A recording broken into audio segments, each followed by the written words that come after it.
Welcome to part 2. Watch part 1 if you want to know the rules and stuff. Let's hit it.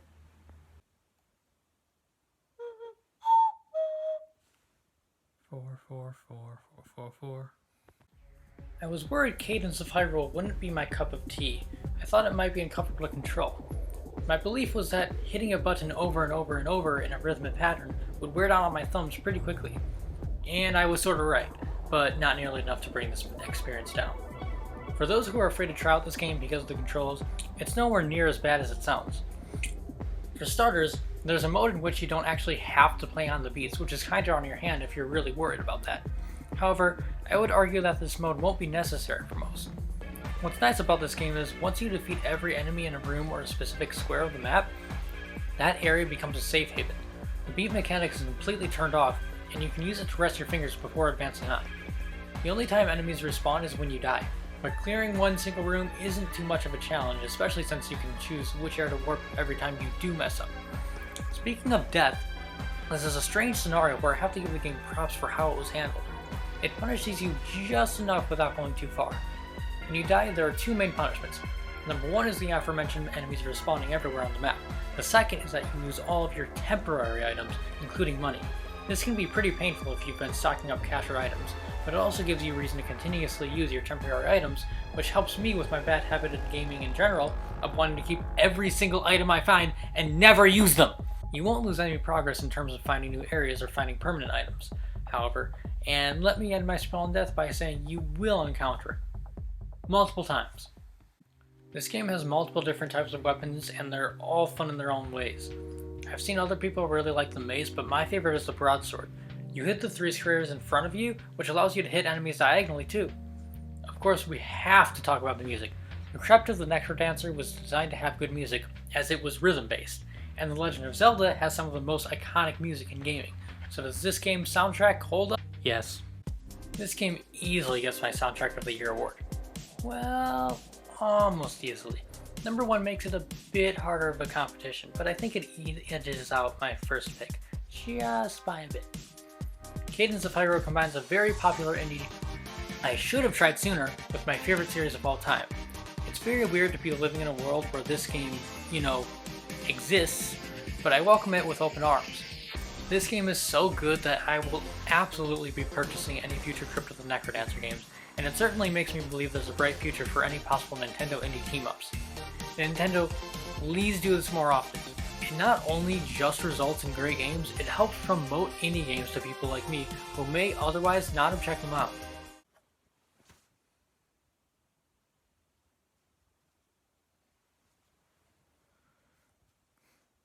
Three. I never played the original Link's Awakening, but I know it's a fan favorite.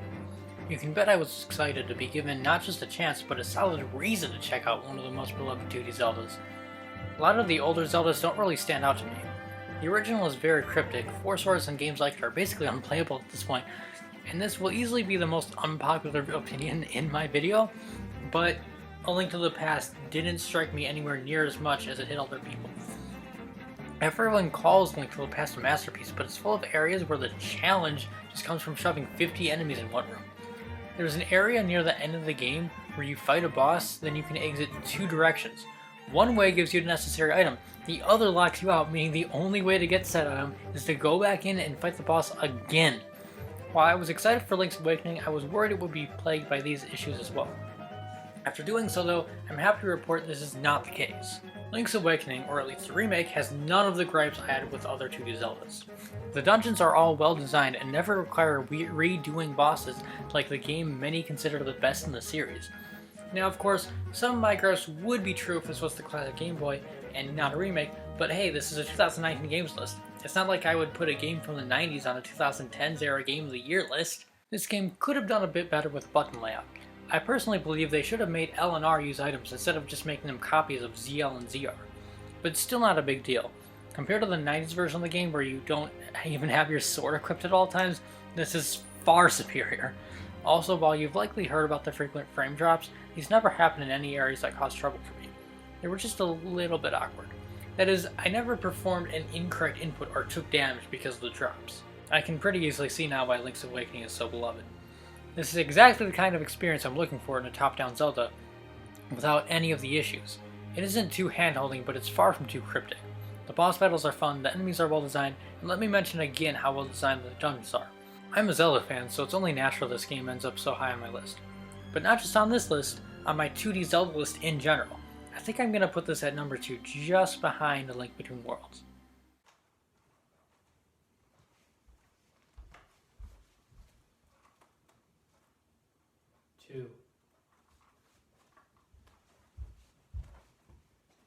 We have heard the legend time and time again. A hero, clad in green, must rise up from nothing and find the bravery to save the land from the great King of Evil. The hero must collect a series of objects to lead him to the end goal, and often he must save a princess in the process. With the power to fight all who stand in his way, the wisdom to solve puzzles laid before him, and the courage to stand up to any challenge, the hero will save the kingdom. By this point in the video, you know the game I'm talking about is Luigi's Mansion 3. I should start by mentioning that I've never played any Luigi's Mansion before this one. I was always interested in doing so, but never got around to it. With Nintendo making a new game on the current system though, it gave me an easy way to try out the series. And wow! Similar to how I misjudged Super Mario Maker 2 before release, I severely misjudged where this game might end up on my list. It won me over though. This game came out and for a while it was my game of the year. Luigi's Mansion 3 is absolutely stunning visually.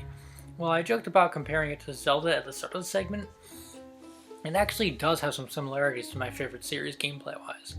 The game is very puzzle-oriented, and you can almost view each floor in the hotel as an equivalent of a dungeon in Zelda. The difference is, in Zelda you gain items throughout the game that allow you to progress further. In this game, you have practically every tool in your disposal from the near beginning of the game, and it simply builds on top of these core mechanics in new and interesting ways. Essentially what I wish Pikuniku did with his boss battles. One common worry I've seen is that with the Guiji mechanic, it seems like the game was made for 2 players. Some assume the game is a Triforce Heroes-like scenario, where the game was made for multiple people, but Nintendo made a lesser single-player way to play the game for those who have trouble getting together in person. While I can see why one may assume this, it simply isn't true. As someone who didn't touch multiplayer once until after I had beaten the game, I can tell you there was no point in which I felt, this feels like it wasn't designed for me alone. Guiji is very much just another tool made for the single player to wield. Nintendo just allowed a second player to control him as it allows the game to have a social aspect outside of the simple minigames. Speaking of the minigames in the bigger multiplayer mode, I haven't gotten to try them out much, but they are fun. But the big mode, I think it's Scare Scraper, is very difficult. The combat of the game is a little bare bones, but that's not really the point of the game whatsoever. The game is focused on puzzles and it does this very well. Even the bosses aren't really combat oriented, they're more about figuring out how to beat them, not needing the skill to do so. On another note, while this game isn't going to frighten you, the player, there are just a couple moments which would legitimately be scary to you if you were in the Mario universe with Luigi. While the ghosts are mostly comedic and therefore not very creepy, there's one particular boss battle, and I'm not just talking about the final one, where the lead up would legitimately scare the crap out of anyone living through it. Even though it's not scary playing through it with a controller, I can get shivers just from how well executed this scenario is. If you're looking for a game that looks great, has both out puzzles, fun boss battles, and a lovely, spooky aesthetic, Luigi's Mansion 3 is absolutely perfect. Except for the basement level with the water mechanics, that part sucked.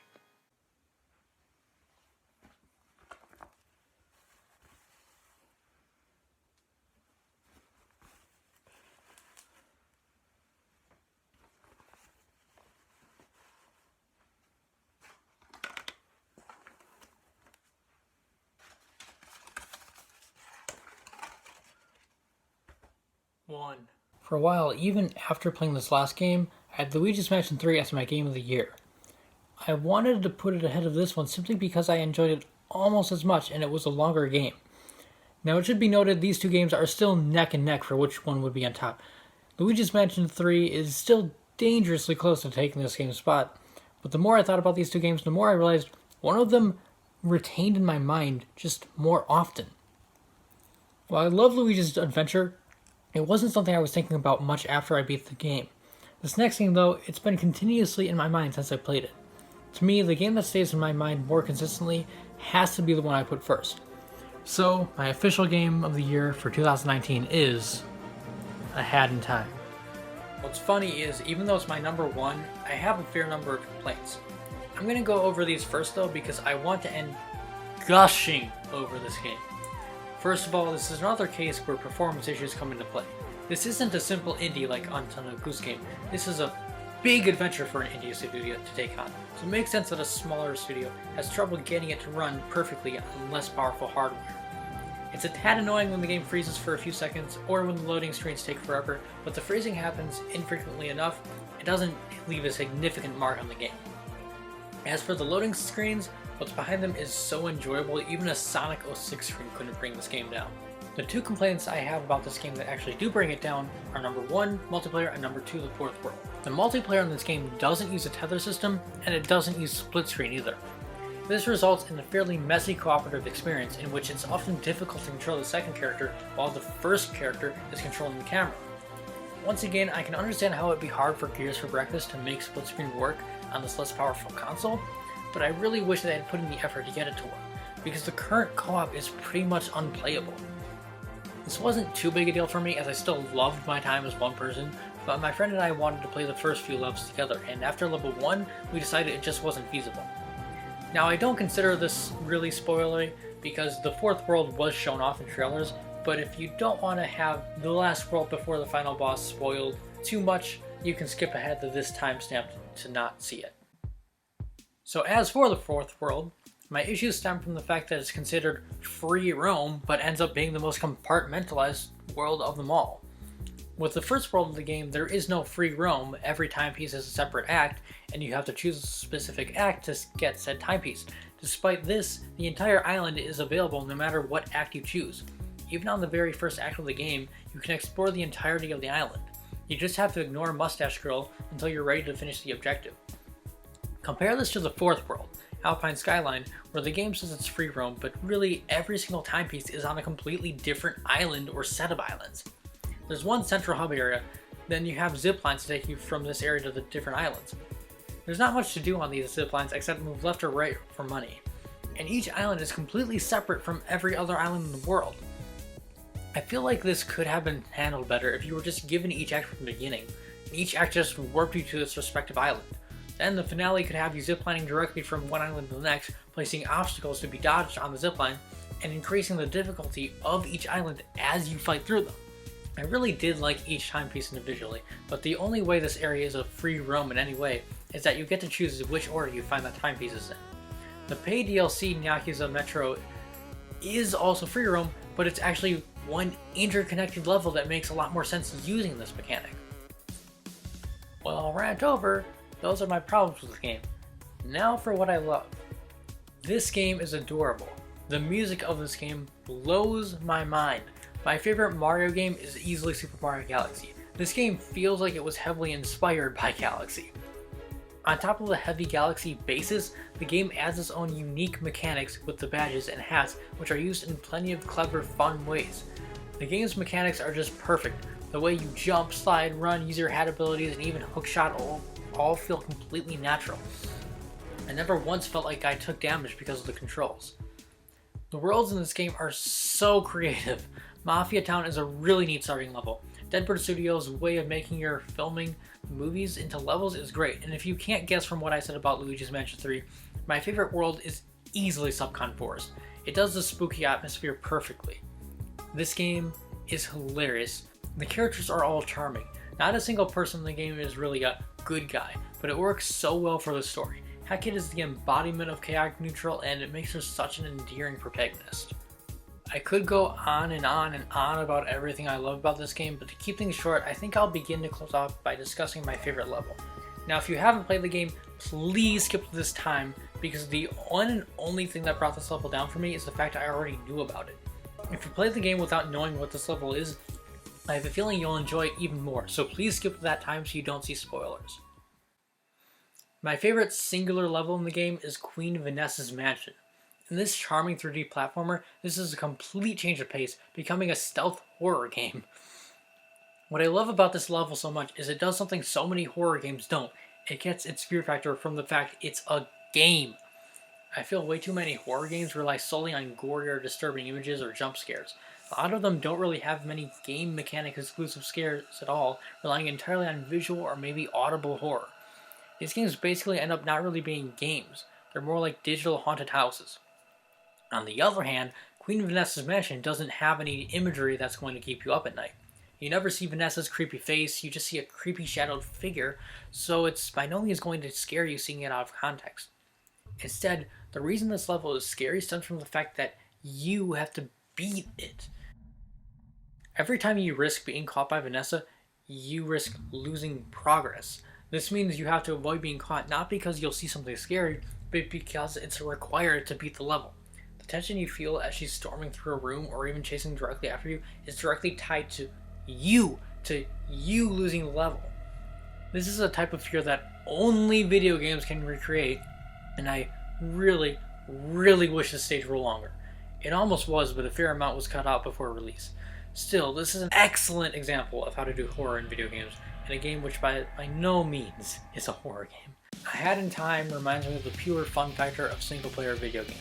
It reminds me of some of my most formative 3D games growing up. The game is splendid in nearly every way possible, and I immediately bought the DLC after seeing the credits roll, simply because I instantly wanted more. This game makes me feel like a kid again, and I will forever be following Gears for breakfast. I can only hope there's a bright future for this little hat-wearing kid, where I want to follow her on many, many more adventures. That wraps up my 2019 games list. Congratulations to Hat in Time for being the first ever non-Nintendo game of the year. Man, 2019 was a really fun year in the second half, and even if it's the same way in 2020, I'm sure 2020 is just going to be a great year.